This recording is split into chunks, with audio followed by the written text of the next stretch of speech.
नियम से स्वाध्याय करता हूं, जहां तक बनता है भगवान का नाम जप करता हूं। निषिद्ध कर्मों से तन मन वचन से बचने की चेष्टा करता हूं, तो भी बहुत ध्यान से सुनिएगा, ये सब काम की बातें हैं, जीवन में आपकी साधना को बहुत पुष्ट करेंगी। फिर से सुन लीजिए। प्रश्न है, सच्चे हृदय से साधना करता हूं, नियम से स्वाध्याय करता हूं, वाणी पाठ, जहां तक बनता है भगवान का नाम जप करता हूं। निषिद्ध कर्मों से तन से मन से वचन से बचने की चेष्टा करता हूं, तो भी अभी तक ना कोई स्थिति आई है, ना कोई भागवतिक आनंद है।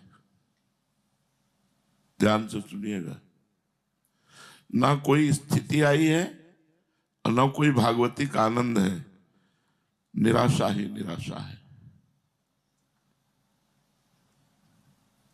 निराशा ही निराशा है। बड़ा मन व्याकुल हो रहा है, कुछ समझ में नहीं आ रहा है। न कोई स्थिति है, अब क्या करूं? उत्तर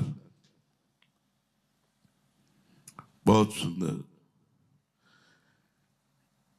ये निराशा आना आश्चर्य की बात नहीं है। साधक के जीवन में बहुत ऐसे अवसर आते हैं जब उसे निराशा घेर लेती है, पर वास्तव में मैं आपको वचन देता हूं कि आप निराश मत होइएगा। बहुत ध्यान से सुना। अर्जुन ने जिस समय भगवान की शरणागति स्वीकार की, शिष्यस्तेहम साधिमाम त्वाम प्रपन्नम, उसी समय उनकी विजय हो गई थी। विजय उनकी उसी समय हो गई थी जिस समय उन्होंने भगवान से कहा, शिष्यस्तेहम साधिमाम त्वाम प्रपन्नम, मैं आपका शिष्य हूं और आपका शरणागत हूं। विजय वही हो गई थी। पर उन्हें बड़े बड़े महारथियों से 18 दिन तक युद्ध करना पड़ा, भयंकर। कई बार ऐसा लगा पराजय आ जाएगी। निराशा की घड़ियां आई, दुख की घड़ियां आई, लेकिन ये सब विजय की ही सूचना दे रही थी। ये सब विजय की ही सूचना दे रही थी। इसी प्रकार साधक के जीवन में पुराने स्वभाव के अनुसार वो लड़ते लड़ते थक जाता है, निराश हो जाता है, लड़ते लड़ते थक जाता है, निराशा आ जाती है। ये निराशा और थकान उसकी भगवत प्राप्ति का संकेत है। पकड़ो, ये निराशा और ये थकान उसकी भगवत प्राप्ति का संकेत है। जरा भी मत डरना, ये भगवत प्राप्त महापुरुष कह रहे हैं। सफलता तुम्हारे बिल्कुल सामने है, पर तुम्हें ऐसे नहीं दिखाई दे रही जैसे अमावस्या की पूरी रात्रि हो गई। अब प्रातः काल होने वाला है और समय का तुम्हें ज्ञान नहीं, समय ज्ञान कराने वाला कोई यंत्र नहीं, तो आपको क्या लगे कितनी अंधेरी रात कब तक काटूं, जबकि कुछ ही क्षणों में उजाला होने वाला है। अमावस्या की चारों पहर रात्रि कट गई है, सूर्य उदय होने वाला है, अर्थात तुम्हारे समस्त पाप नष्ट हो चुके हैं। भगवत कृपा सूर्य उदय होने वाला, तुम्हें निहाल कर देगा।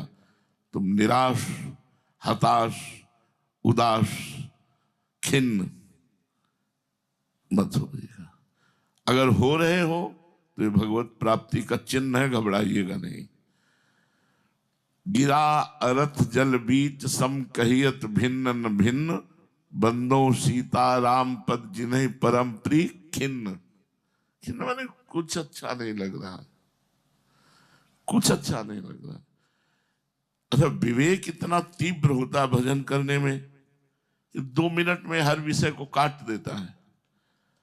ये कितने मिनट, फिर वही, ये खा लो कितने मिनट, फिर वही, इनसे मिल लो कितने मिनट, फिर वही।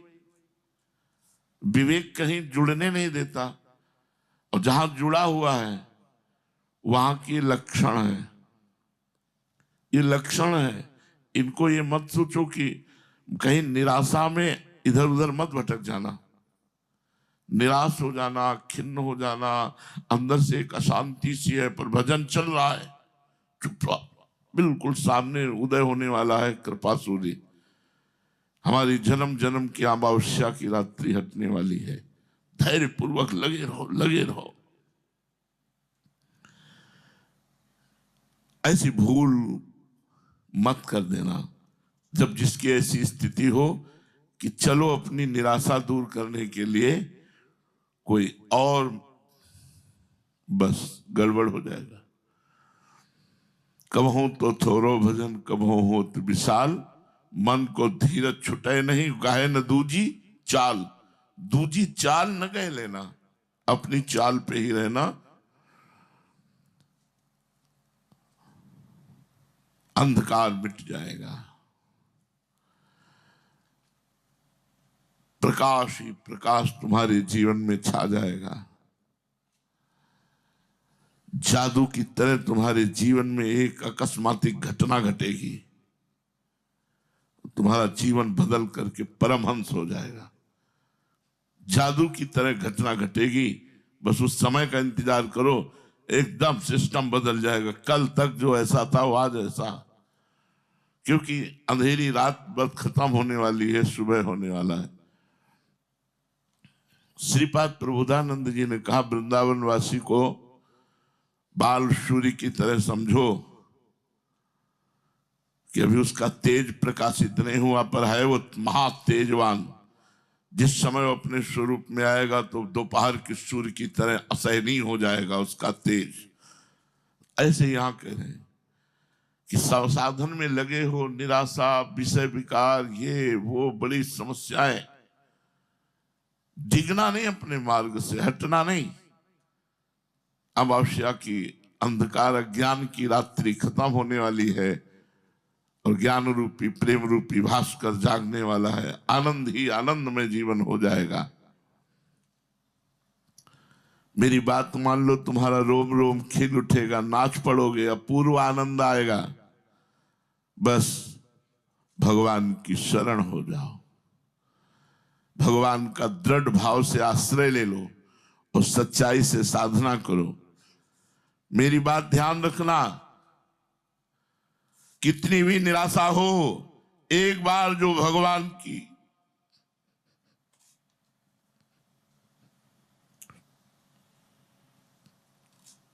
शरण में हो गया, भगवान उसे छोड़ते थे।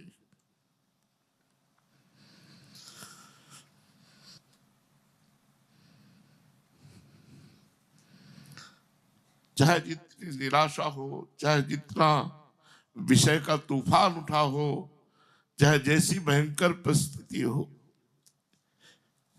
एक बार जिसने भगवान की शरण ले ली, भगवान उसे कभी छोड़ते नहीं।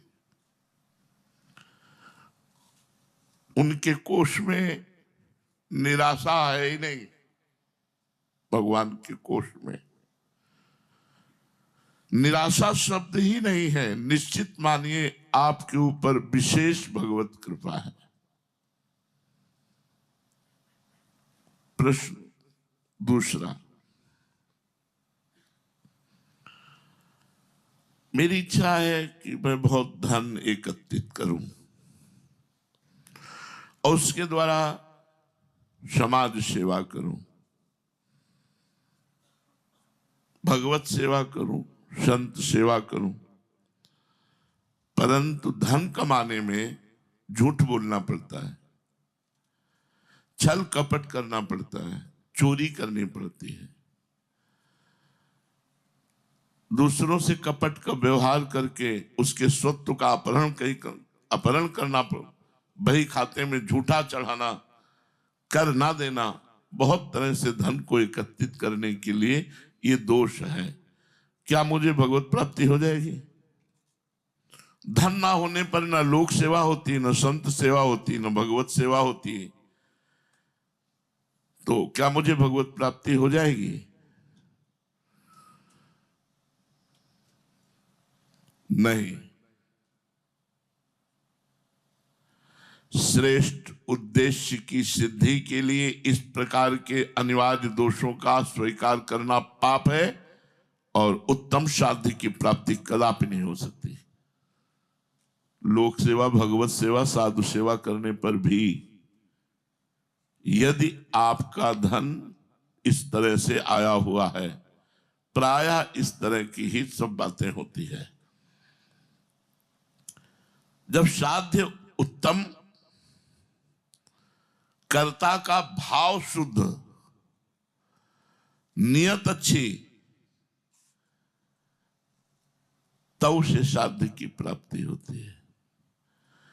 यदि साध्य उत्तम, साधना निकृष्ट,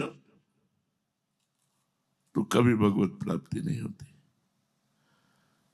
साध्य उत्तम माना, लेकिन साधना पाप कर्म कर रहे हो, निकृष्ट कर्म कर रहे हो, छल कपट चोरी, ये सब, तो साध्य श्रेष्ठ आपको कहां से प्राप्त हो जाएगा? जैसे एक आदमी का उद्देश्य है कि मुझे आम चाहिए, उसका उद्देश्य अच्छा है, नियत अच्छी है, पर वो बोता है आक अकौड़ा, बीज बोता है कौड़े का, तो बोलिए फल आम का कहां से लग जाएगा? चाह अच्छी है, नियत अच्छी है, लेकिन बीज बोया कौड़े का तो फल आम का तो लगेगा नहीं।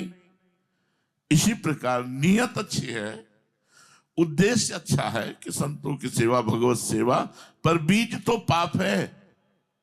झूठ बोलना, कपट करना, स्वत्व का अपहरण करना, कर का ना देना, कई तरह के जो पाप हैं, इन पाप के द्वारा कमाया हुआ छल कपट चोरी झूठ हिंसा आदि के द्वारा जो धन है, झूठ कपट छल चोरी और हिंसा, इसका फल जो आएगा वो भगवत प्राप्ति नहीं होगी, वो नरक होगी। लोगों को भ्रम रहता है कि लाखों रुपया बेईमानी से कमा के उनमें से कुछ संतों को दे देंगे, वो पाप नष्ट हो जाएगा, हमारा धन पवित्र हो जाएगा। तो स्पष्ट सुन लीजिए, झूठ कपट छल चोरी और हिंसा, इससे संत सेवा हो ही नहीं सकती, इससे भगवत सेवा हो ही नहीं सकती, इससे समाज सेवा हो ही नहीं सकती, क्योंकि सेवा में मुख्यतम होता है भाव, और बुरी कमाई कभी अच्छे भाव नहीं आने देगी। जब भाव अच्छा नहीं है, कमाई बुरी है, तो परिणाम बुरा ही होगा। कैसे भगवत प्राप्ति होगी? इदमद्य मया लब्ध मिमं प्राप्से मनोरथम, इदमस्तीदमपि मे भविष्यति पुनर्धनम, असौ मया हता शत्रु हरिष्ये चापरानपि, ईश्वरोहम महम भोगी सिद्धोहम बलवान सुखी, आढ्योभिजन वानस्मि कोन्योस्ति सदृशो मया, यक्षे दास्यामि मोदिष्य इत्याज्ञान विमोहिता। भगवान ने गीता में कहा कि ऐसे उद्देश्य वाले लोग जो है, इदमद्य मया लब्ध मिमं प्राप्से मनोरथम, आज इतना कमा लिया, कल इतना और कमा लेंगे, छल कपट झूठ आदि से। मेरे पास इतना धन तो हो गया और इतना धन बढ़ा लूंगा, मैंने ये बाधा तो हटा दी, वो बाधा भी हटा दूंगा, शेष मैं सुखी हो जाऊंगा, मैं धनी हो जाऊंगा, फिर मैं यज्ञ करूंगा, दान दूंगा, फिर आनंद लूटूंगा। भगवान कहते हैं इस प्रकार से अज्ञान से विमोहित जीव दुर्गति को प्राप्त होते हैं। बुरे का फल अच्छा कभी हो ही नहीं सकता। साधना जब आपकी शास्त्र सम्मत होगी तो सिद्धि शास्त्र सम्मत होगी। साधना अगर पाप की होगी तो सिद्धि आपके पाप के फल की होगी। भगवत चरणों में प्रेम ही साधन है, भगवत चरणों में प्रेम ही साधना है। इसलिए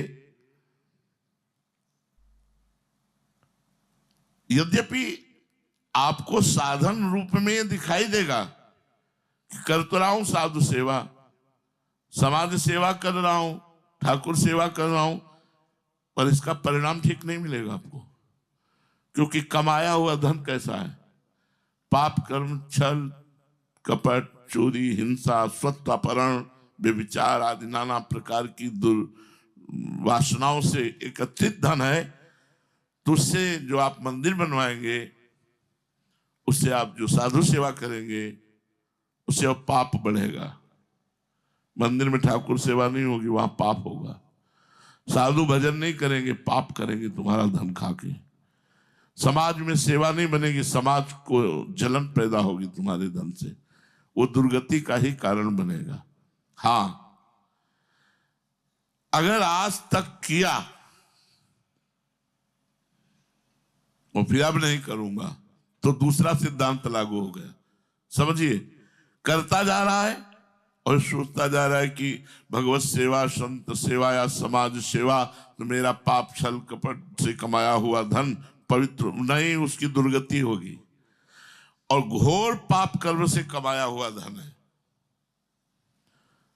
लेकिन उसने निश्चय कर लिया अब लो नशानी अब ना नशे हो। जैसे भक्तमाल जी में एक चरित्र आता है कि कुछ संतों की मंडली एक नगर से निकली, तो वहां कहा कि यहां कोई पवित्र बगीचा हो तो हम अपने ठाकुर को विराजमान करके आज राजभोग लगाएं, आरती करें, एक दो दिन यहीं रुके गांव में।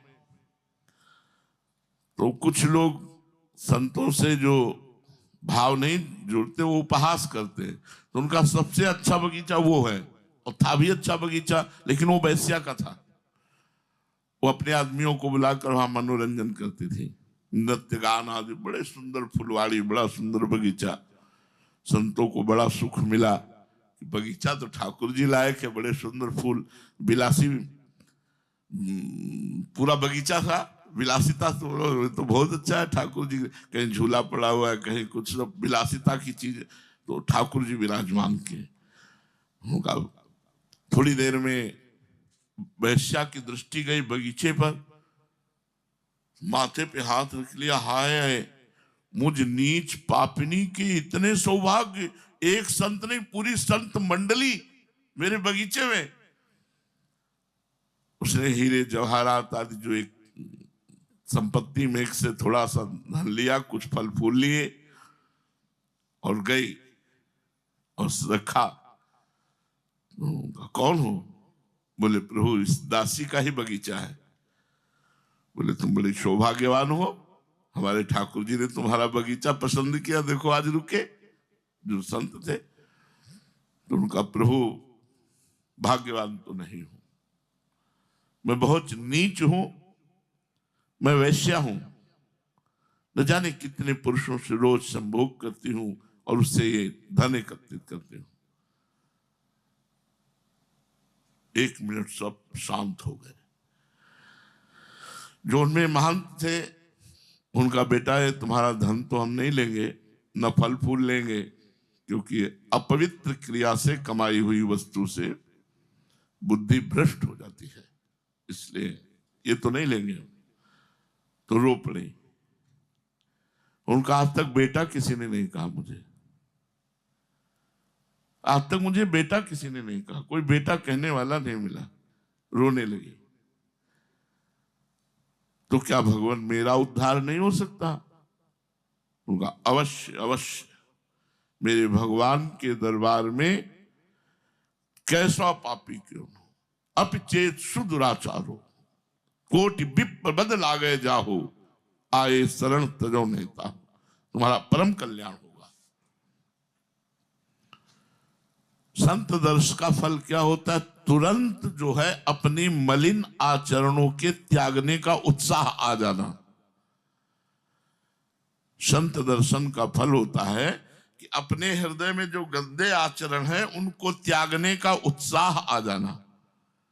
उसने कहा महाराज मैं आज सब संतों के बीच में शपथ खाती हूं कि आज के बाद अपने शरीर को किसी को भी नहीं छूने दूंगी, अर्थात वैश्यावृत्ति का त्याग करती हूं। तो उनका बेटा अब तुम्हारा कल्याण और पक्का। अब तुम ऐसा करो, जितनी तुम्हारी जेवर और संपत्ति है सबको बेच डालो, ठाकुर रंगनाथ जी के लिए एक मुकुट बनाओ, और उनको हम तो नहीं ले सकते लेकिन ठाकुर ले सकते हैं। उन्हें कहा कि प्रभु मेरा मुकुट ठाकुर जी स्वीकार करेंगे?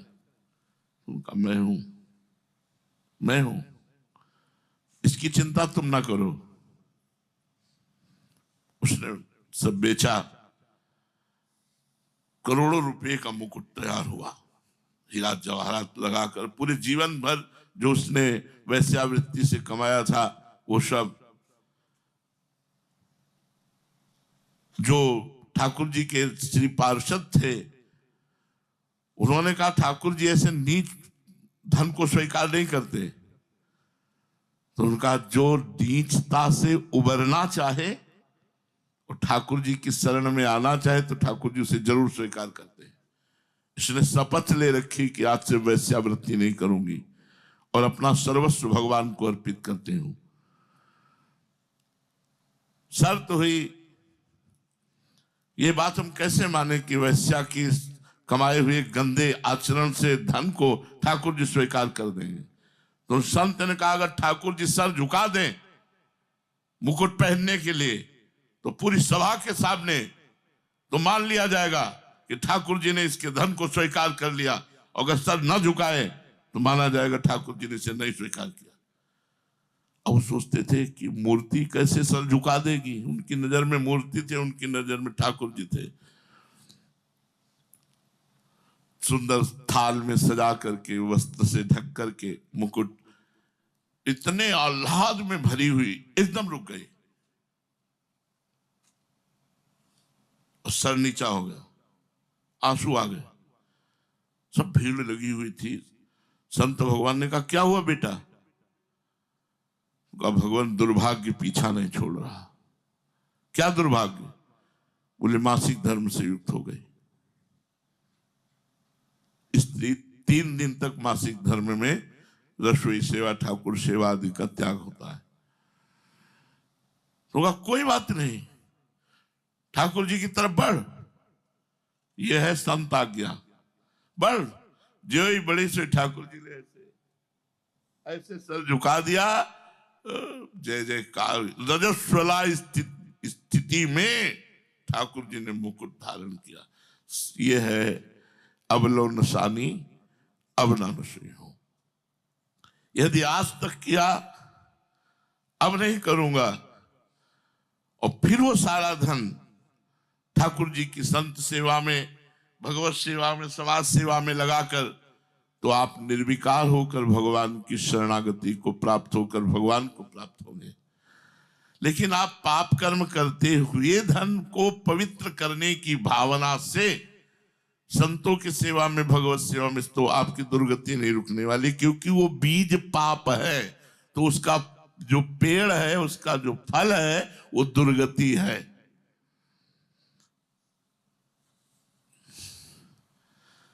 धन के द्वारा लोक सेवा, संत सेवा, भगवत सेवा करना बहुत उत्तम भाव है, पर वो धर्म के द्वारा कमाए हुए धन से। भगवान की ऐसी ही कृपा रही कि अपने को जो भी मिले हैं अभी तक जहां लगा है आज तक, कल की बात नहीं कहता, आगे की, आज तक वो श्री जी ने ही भेजा है। श्री जी की बड़ी कृपा है, श्री जी की कृपा से है। तो अवश्य साधु सेवा, भगवत सेवा, समाज सेवा से कल्याण होता है, पर धर्म के द्वारा कमाए हुए धन से, पाप कर्म के द्वारा कमाए हुए धन से कभी भी भगवत प्राप्ति नहीं होती। जो भगवत प्राप्ति करना चाहता है उसे चाहिए कि ये जरूर ध्यान रखे, झूठ, कपट, छल इनके द्वारा। एक संत भगवान को हम देखते थे 25 वर्ष पहले, जब पैर वाले रिक्शा चलते थे तो वो ऐसे खड़े हो जाते और 1 रुपया लेते थे उससे, 1 रुपया। ऐसे 10-20 रिक्शा वालों को, और रिक्शा वाला चिड़चिड़ा के 1 रुपया देता, देना तो पड़ते ही क्योंकि आगे खड़े। एकदम कृष शरीर, श्वेत वस्त्र धारण करते, निगाह नीची, ऐसे खड़े हो जाते। अरे बाबा तुम धनियों से मांगो, हमसे काहे को मांगते हो? बस 1 अंगुली, और जहां 1-2 रुपया दोगे तो नहीं लेंगे, 1 रुपया। ऐसे 10-5 रिक्शा वाले से हफ्ता 2 हफ्ता में लेते देखा आपने, कि मेहनत की कमाई, पसीने की कमाई का पैसा वो मांग करके फिर उससे वो भजन करते थे। नारायण स्वामी दिन भर मेहनत करते थे और कहते थे रोटी दे दो, वो केवल रोटी ले लेते थे। अपने लोग आकाश वृत्ति से जी रहे हैं, भगवान जो दे दे। यहाँ ऐसा नहीं आता है कि बहुत भगवान की कृपा से ही आता है, यहाँ वो वही आएगा जिसे श्री जी पास करेंगे।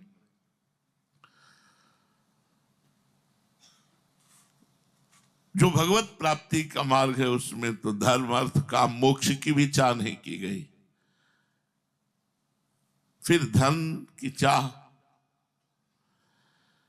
परों नरक फल 4 शिष्य मीच डाकिनी खाओ, तुलसी राम स्नेह को जो फल सो जर जाओ। कह रहे हैं कि अगर हमें साधना का फल धर्म, अर्थ, काम, मोक्ष मिले तो इसे डाइन खा जाए। मुझे केवल राम जी के चरणों का प्रेम चाहिए और कुछ नहीं चाहिए, तो उसको भगवत प्राप्ति होती है। प्रश्न तीसरा, भगवान के श्री चरणों में मन लगाना चाहता हूं, बहुत प्रयास किया पर मन नहीं लग रहा है। बड़े सुंदर सुंदर प्रश्न है, बड़ा सुंदर उत्तर है। मन को जितना हम भगवान में लगाना चाहते उतना ही वो भगवान से दूर भाग रहा है। क्या करूं?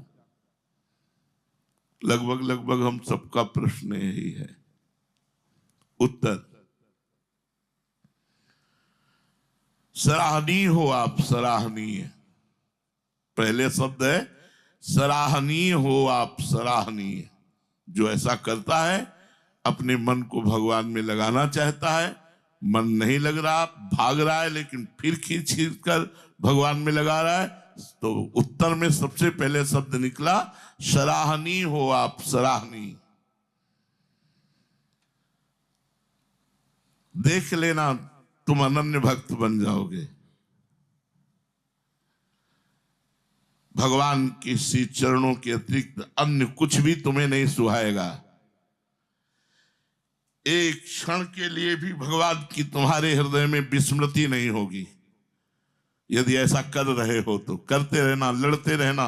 महाभारत है, विजय तो पक्की होगी, क्योंकि यत्र योगेश्वरा कृष्णो यत्र पार्थो धनुर्धरा तत्र श्री विजयो भूतिर ध्रुवा नीतिर्मतिर्मम। धृतराष्ट्र ने पूछा, संजय तुम्हारा आकलन क्या कहता? बहुत विवेकवान संजय थे, बहुत विवेकवान। व्यास भगवान ने दिव्य दृष्टि प्रदान की थी संजय जी को कि बैठे बैठे धृतराष्ट्र के पास से महाभारत जैसे टीवी में दिखाई दे रहा है, ऐसे पूरा महाभारत उनको स्पष्ट दिखाई दे रहा था। दिव्य दृष्टि के द्वारा पूरा महाभारत बैठे बैठे वर्णन किया। तो धृतराष्ट्र जी ने पूछा कि आपका आकलन क्या कहता है, कौन जीतेगा। 11 अक्षौणी सेना हमारी तरफ है, 7 अक्षौणी सेना पांडवों की तरफ है। अस्त्र ना लेने वाले श्री कृष्ण उधर है, और अस्त्र लेने वाली श्री कृष्ण की सेना हमारी तरफ है, नारायणी सेना। तो संजय बताओ युद्ध में जीतेगा कौन। तो उन्होंने कहा महाराज जहां योगेश्वरेश्वर भगवान श्री कृष्ण है, जिस पक्ष में, और गांडीव धनुषधारी अर्जुन है, वही विजय है, वही श्री है, वही विभूति है, वही सब कुछ है। यत्र योगेश्वर कृष्णो यत्र पार्थो धनुधरा तत् श्री विजयो भूतिर्धुआ नीतिर्मतिर मम। ये मेरी दृढ़मति है, मैं कोई कल्पना नहीं कर रहा, दृढ़मति है कि विजय अर्जुन की होगी, पांडवों की होगी। तो देखो बोले आप सराहनीय है, आपकी अनन्य भक्ति हो जाएगी भगवान में, आपको कभी भगवान की एक क्षण की विस्मृति नहीं होगी, बस लड़ते रहना,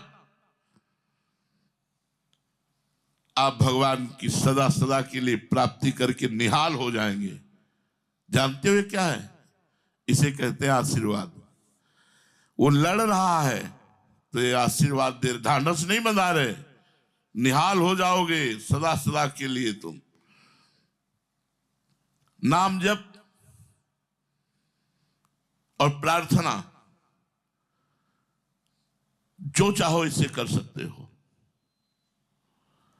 ये कभी व्यर्थ नहीं जाता।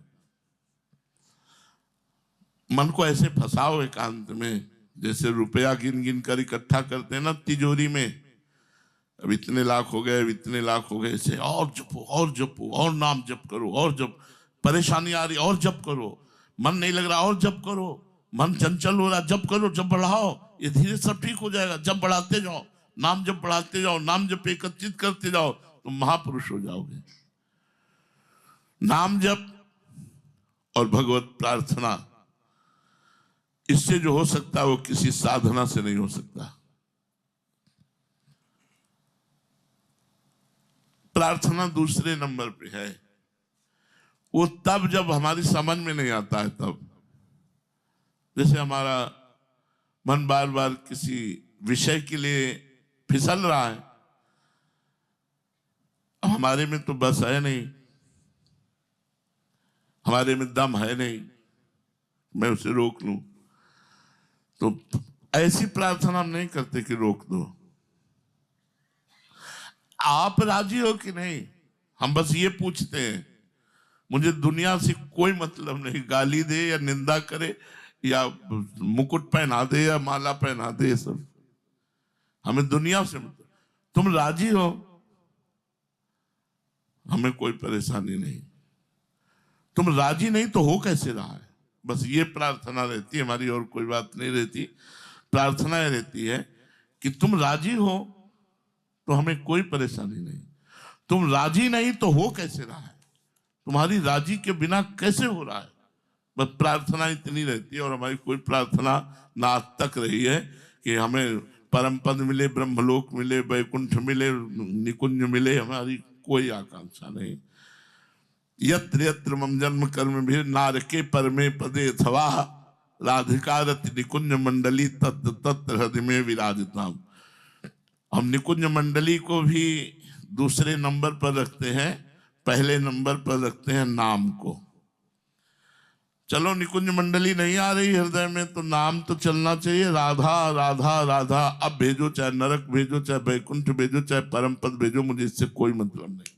भजन नहीं छूटना चाहिए। भजन छूटा तो फिर हम और किसी में राजी नहीं है, भजन चलना चाहिए।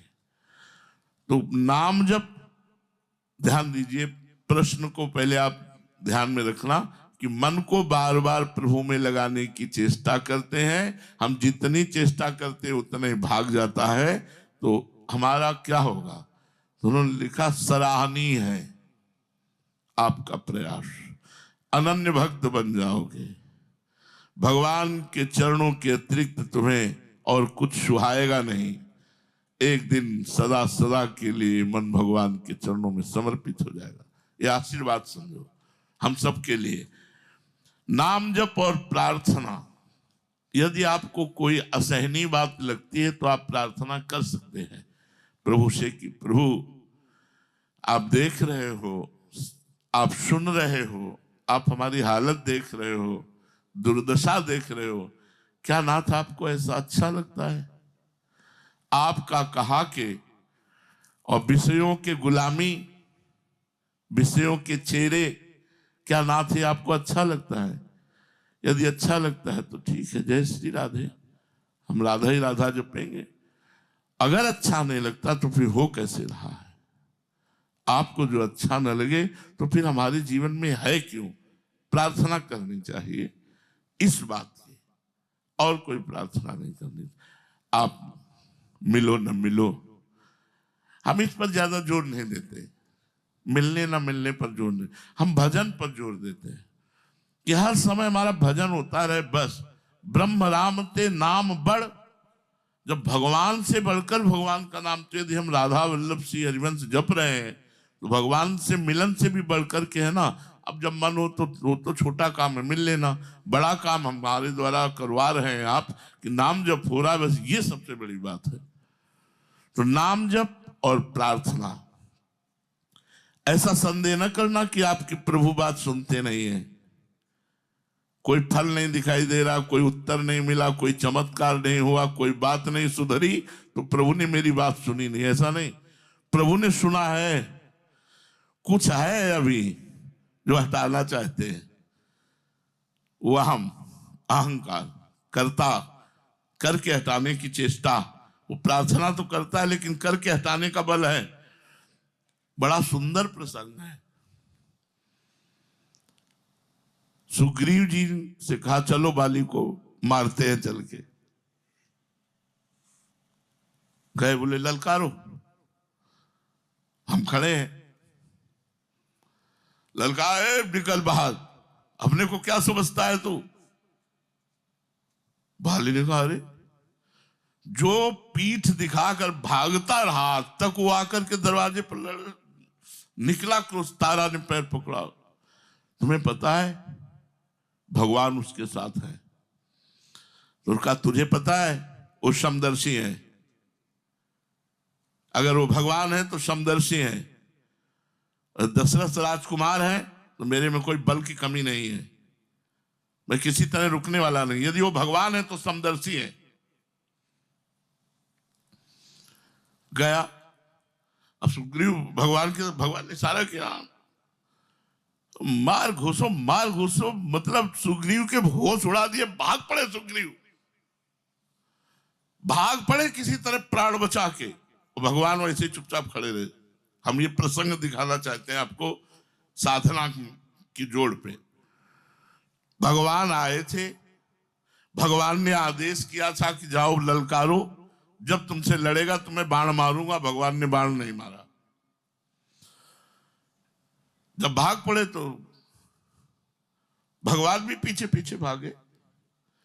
सुग्रीव जी एकांत में बैठे, मरवा डाला प्रभु, नस नस टूट गई, ऐसा घोंसा मारा है, बाण क्यों नहीं मारा? तो भगवान उनके चेहरे की तरफ देख रहे थे कि पक्का हार गए हो, अब अभी कोई बल तो नहीं रह गया। प्रभु अब दोबारा मत कहना कि जाओ। बोले दोबारा ही तो कहने वाला हूं। बात ये थी कि तुम और बाली एक जैसे दिखाई दे रहे थे, तुम और बाली एक जैसे दिखाई दे रहे थे, तो मुझे पता ही नहीं लगा कि सुग्रीव कौन बाली कौन। तो पता नहीं बाण तुम्हारे ना लग जाता, इसलिए ये लो मेरी माला। माला पहनाई। बोले अब पता है कि सुग्रीव के गले में माला है, एक ही बाण से बाली मारा जाएगा। हार करके गए, बस हारे को हारे। अगर हम कहीं पिट रहे हैं तो इसी तरह पिट रहे कि भगवान देख रहे हैं और भगवान ने कहा है, भगवान ने आश्वासन दिया, फिर भी हम पिट रहे हैं सुग्रीव की तरह, क्योंकि कहीं अहम है। भगवान ने एक बाण में धराशायी कर दिया। ठीक। दूसरा प्रसंग, महाबली भीम और महाबली जरासंध, रोज 10 दिन युद्ध हुआ। भीम भगवान की तरफ देखे और इशारे से कहा, मेरे में बस नहीं। भगवान विजय कब दिलवाते हैं देख लीजिए, मेरे में बस नहीं। भगवान ने उठा पटक, भीम पूरा जोर लगा पटक दिए, फिर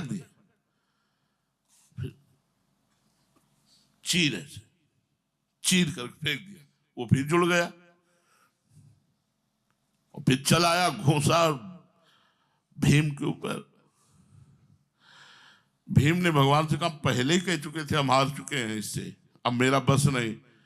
और अब मरेगा कैसे, हमने तो चीर डाला आपके बल से, फिर भी जुड़ गया, अब जल्दी बचाओ, नहीं बड़े आवेश में है। जब देखा कि पूरे भीम शरणागत हैं कि एकदम इतना बल नहीं रह गया, तो भगवान ने चीर करके उल्टा फेंक दिया। एक तरण चीरा और उल्टा फेंक दिया, उल्टा फेंका मर गया। समझ में है?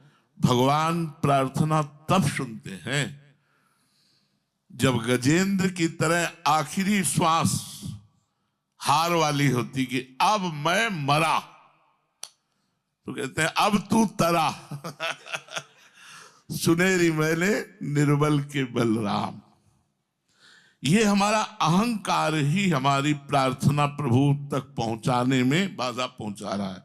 सुन रहे हैं, देख रहे हैं, पर वो पिटने के लिए छोड़ रहे हैं कि पिटो, पहले पिटो, अभी पिटो। जब पिट करके तुम फिर मेरी तरफ हेरोगे कि अब मैं लड़ने लायक नहीं रहा, उसी समय मैं बाण से मार दूंगा, उसी समय उस विकार को नष्ट कर दूंगा। पक्की बात समझ लो। तो यहां कह रहे कि प्रभु तुम्हारा, ये संदेह न करना कि प्रभु तुम्हारी बात सुनते नहीं है, क्योंकि कोई फल नहीं हुआ, कोई चमत्कार नहीं हुआ, कोई बदलाव नहीं हुआ, कोई परिवर्तन नहीं हुआ। आपके एक एक क्षण को प्रभु देख रहे हैं, एक एक बात को प्रभु सुन रहे हैं, वो व्यर्थ नहीं जाएगी। आपकी पुकार, आपका जप, एक एक क्षण प्रभु देख रहे हैं, वो व्यर्थ नहीं जाएगी। जिस दिन घटना घटेगी अकस्मात, उस दिन आप महान आनंद में डूब जाएंगे। घटती है जीवन में, घटना घटती है। जैसे सूर्योदय होने के पहले ही अंधकार नष्ट हो जाता है, ऐसे भगवत प्राप्ति होने के पहले ही आनंद से हृदय भर जाता है। बस प्रभु के सी चरणों में पड़े रहो, खूब नाम जप करो जितना बन सके। जब ना सहा जाए तो प्रभु से प्रार्थना करना, फिर भी प्रभु को छोड़ना नहीं, तो निश्चित विश्वास पूर्वक उत्तरोत्तर आपकी उन्नति होती हुई आप भगवत प्राप्त हो जाएंगे। शेष चर्चा आगे। श्री राधा।